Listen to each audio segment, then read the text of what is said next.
मुच्यते। और कमर जो है वो मेरे भगवान का दूसरा स्कंद इस भागवत का मेरे भगवान की कमर है। तृतीयो नाभिरुक्त चतुर्थ उदरम मतम। तीसरा स्कंद मेरे भगवान की नाभि है और चौथा स्कंद मेरे भगवान का उदर है। पंचम हृदय प्रोक्तम। पांचवा स्कंद मेरे भगवान का हृदय है। षष्ठ कंठ सुबाहुकम। छठवां स्कंद मेरे भगवान का कंठ है। सर्वलक्षण संयुक्तम सप्तमो मुख मुच्यते। सारे लक्षणों से संयुक्त और जो मेरे भगवान का श्रीमुख है वो सातवां स्कंद है। अष्टमे चक्षुषी विष्णु। आठवां स्कंद मेरे भगवान की चक्षु माने नेत्र हैं। कपोलो भ्रकुटी परा। नौवां स्कंद मेरे भगवान की कपोल है। दसमो ब्रह्मरंध्रस्य। दसवां स्कंद जिसको ब्रह्मरंध्र हृदय कहते हैं वो दसवां स्कंद, क्योंकि इसी में मेरे भगवान की बाल लीला 10वें स्कंद में ही आई है। आज से तो मेरे भगवान की राजलीला है। कल तक क्या थी? बाल लीला। लेकिन रुक्मिणी विवाह के बाद में आज से राजलीला। तो इसलिए दसमो ब्रह्मरंध्रस्य मन एकादश स्मृता। और जो मन है वो एकादश 11वां स्कंद है मेरे भगवान का मन। आत्मा तो 12 स्कंद और 12 स्कंद मेरे भगवान की आत्मा है। श्री कृष्ण प्रकीर्तिता। इसलिए ये भागवत साधारण ग्रंथ नहीं, ये मेरे भगवान श्याम सुंदर का साक्षात श्री विग्रह है।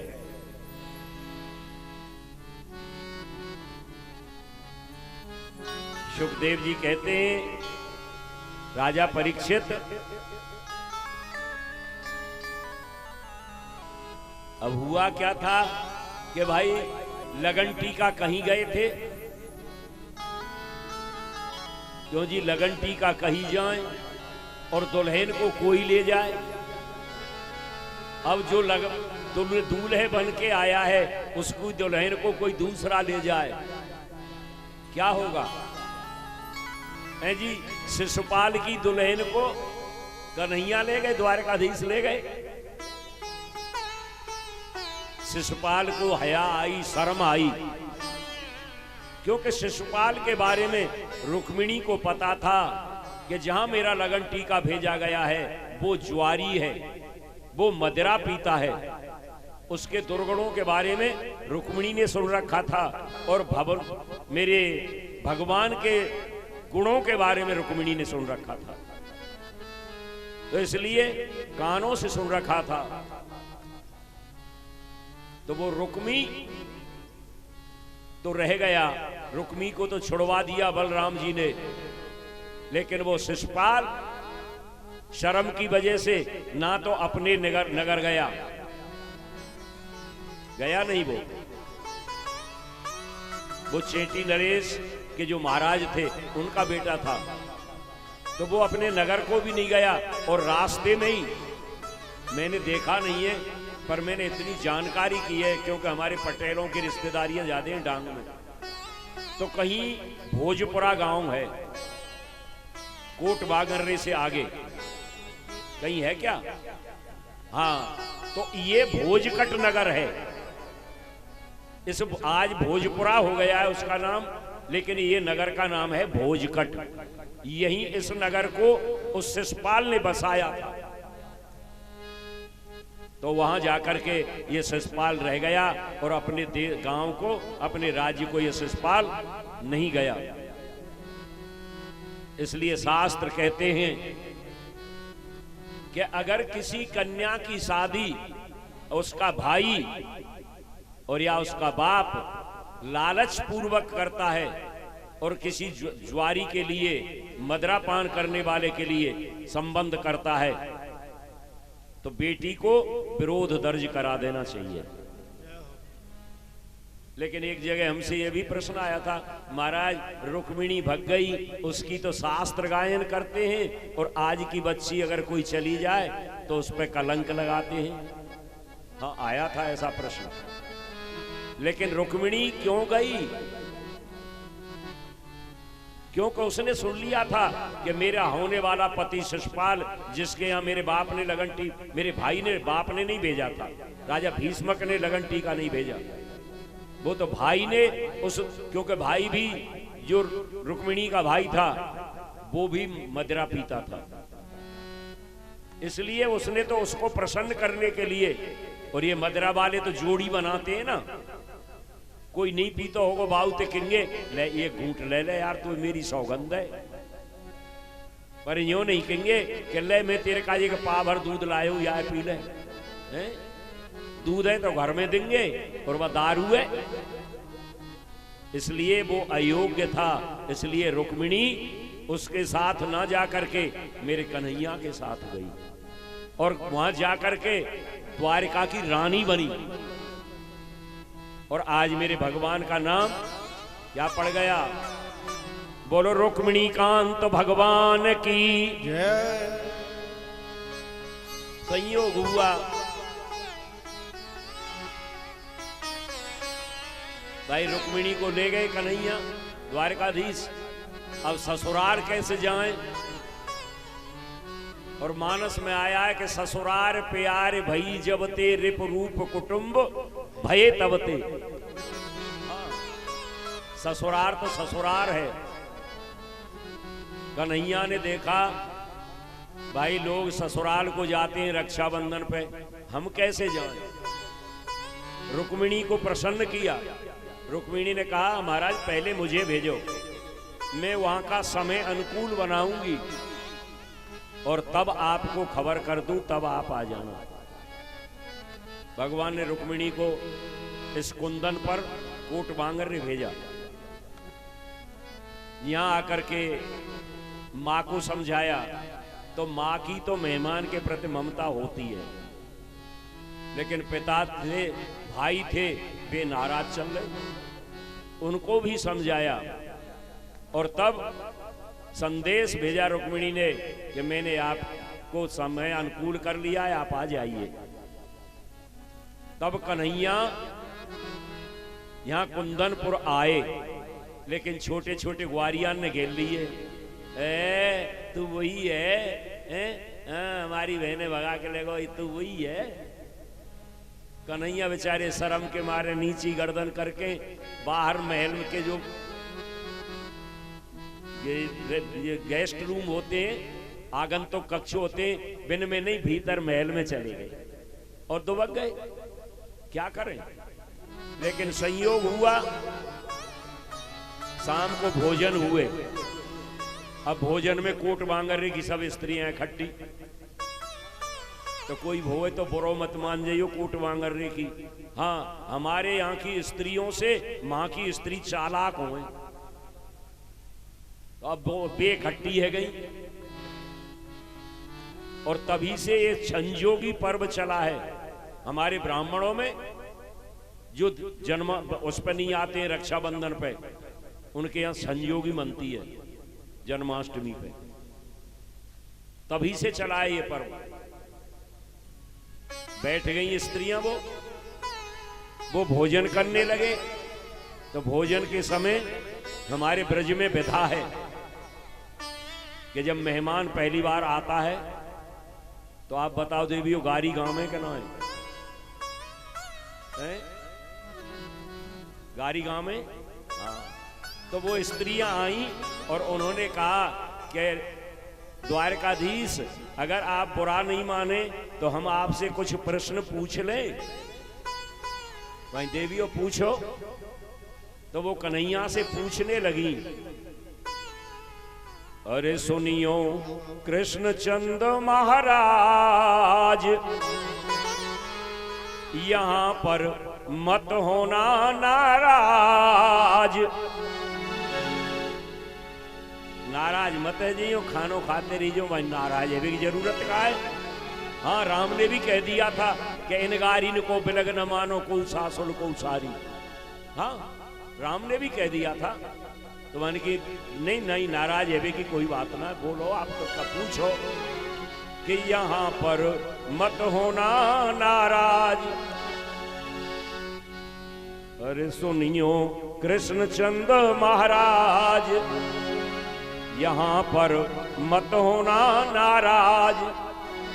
गए तुम जरासंध से भाग वीरता भली बिचारी जी। प्रभु कहते आवे लाज कीर्ति लाल तुम्हारी जी। सुनियो महाराज यहाँ पर मत होना नाराज। गए तुम जरासंध से भाग वीरता भली बेचारी जी। प्रभु कहते आवे लाज।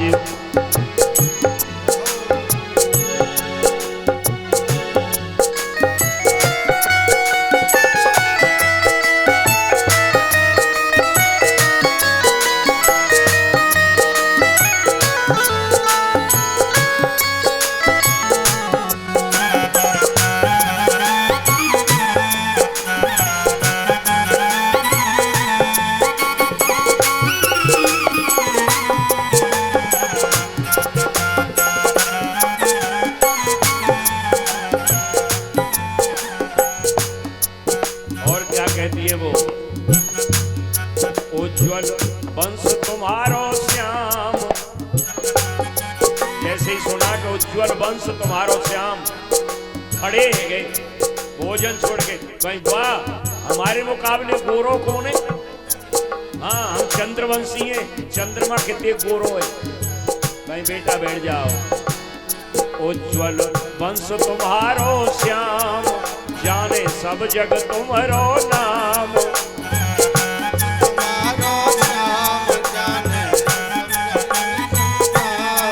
जाने सब जग तुम्हारो नाम। जाने सब जग तुम्हारो नाम।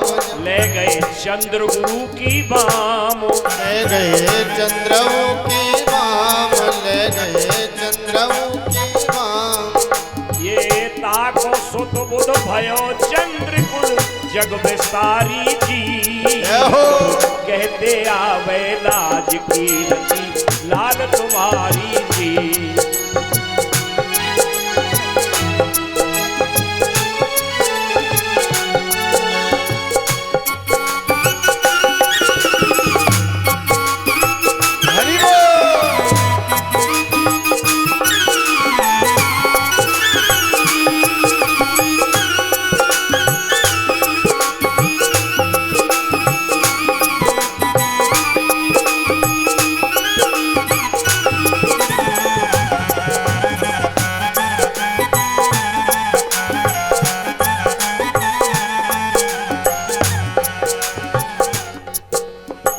महाराज कह तो रहे कि चंद्रमा बहुत गोरो है, लेकिन चंद्रमा अपने गुरु की स्त्री है जी। ताराएं ले गए और फिर बाद चंद्रमा के अंश से बुध पैदा हुआ। तो महाराज तुम भाई खानदान के ना, जो अपनी गुरु की स्त्री ले गए।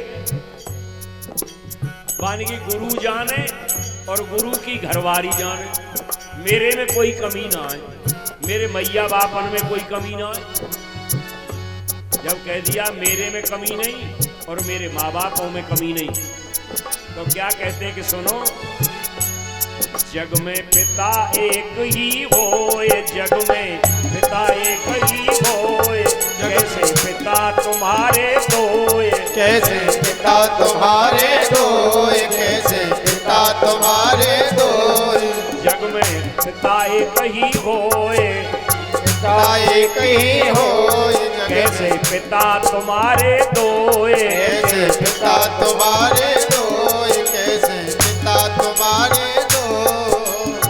कैसे यदुपति भई अहिरी तब महतारी जी। प्रभु कहते आवे लाज कीर्ति लाल तुम्हारी जी।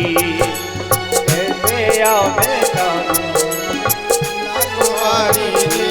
सुनियो कृष्णचंद्र महाराज यहाँ पर मत होना नाराज। सुनियो कृष्णचंद्र महाराज यहाँ पर मत होना नाराज। गए तुम जरा सिंधु से भाग वीरता भली बेचारी जी। प्रभु कहते आवे लाज कीरति लाल तुम्हारी जी। प्रभु कहते आवे लाज कीरति लाज तुम्हारी जी।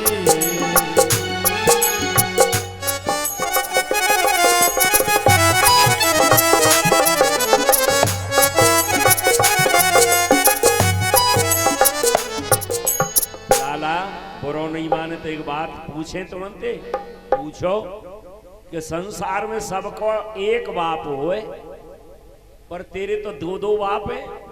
जग में पिता एक ही होए कैसे पिता तुम्हारे दो। छत्री एक अहीर भी सोए। वसुदेव छत्री थे और नंद बाबा अहीर थे। तो अब तुम यूं बताओ कि तुम्हारी मैया छत्राणी रही कि अहीरनी। बानी बूढ़ी बूढ़ी है इनकी तो अकल खराब है गई। इनते मूढ़ों को मारे। अरे भाई मैया जाने और बाप जाने जाने मैया को एक वो कौन तेलाई है। ये तो मैया बाप जाने मेरा कोई दोष ना है। मुंह में कोई कमी होए भाई बता। अब पहले तो कह रहे कि मैया बाप में मुंह में कमी होए और अब कहने लगे पड़े कि मैया जाने और बाप जाने। अच्छा बेटा